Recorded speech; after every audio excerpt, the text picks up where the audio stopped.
universities across the country were closed for a month to contain the spread of coronavirus. The spring break that was due by the end of the month will instead begin on March 8th. Read the news. Wow, spring break already. Life is good, I thought to myself. My initial reaction to the news of the pandemic was excitement. Excitement of having an early holiday and not having to wake up to school every day. The seriousness of the matter, or even the word pandemic, had not sunken in like it should have, until what I thought would last a week or two went on for a month, months, and eventually a year and a half of online schooling.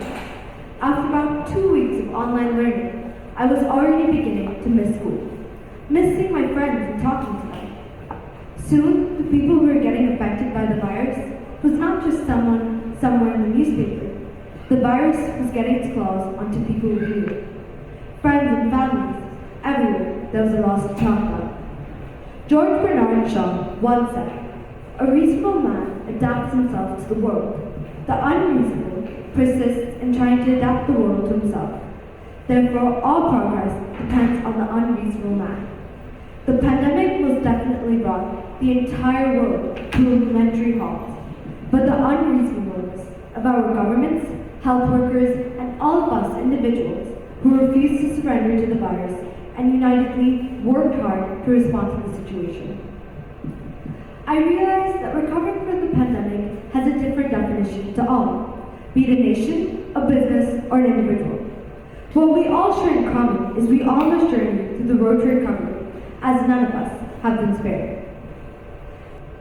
In my personal experience, the road to recovery from the pandemic has taught me a great deal. It's taught me to appreciate my blessings and not to take anything for granted. And that's quite a life lesson to learn at the early age of 11. As a student, the one thing the pandemic took away from me was the privilege to be in school. Now, if you had asked me a year and a half back, I would have never thought of it as a privilege, because everyone goes to school, right? So what's so special? But the moment it was taken away from me, for the last 1.5 years, I realized it was indeed a privilege. Just being around my friends and my teachers was a big part of shaping me as an individual. This year, when I got back to school after almost 2 years of distance learning, I was so happy and grateful. I'm also grateful for this new form of education that we have, of online learning.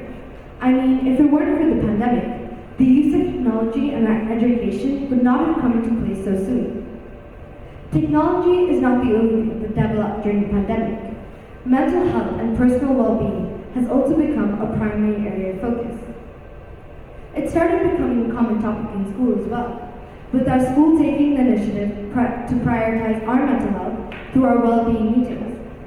I have also come to realize that our mental health is primarily our responsibility. During the lockdown, I would mostly spend my days lying and lazing around. I mean, you couldn't go out and play with your friends, so what else could you possibly do? Every day was monotonous until I couldn't take it anymore. And I decided not to let the situation get the best of me. So I went on a hunt to find things to occupy me.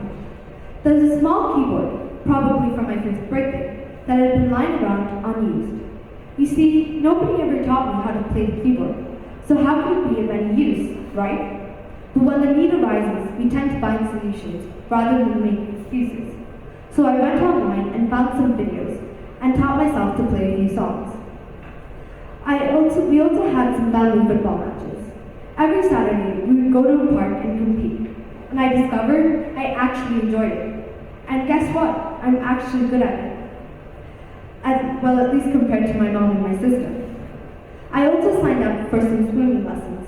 So actually, this pandemic has pushed me to add to my skills. The new normal of mask faces, keeping a distance of 2 meters, the painful drilling swabs through our nostrils, the crestful stares that come your way if you let out a sneeze in public, instead of once upon a time what used to be bless you, has all changed our lives and perception a great deal.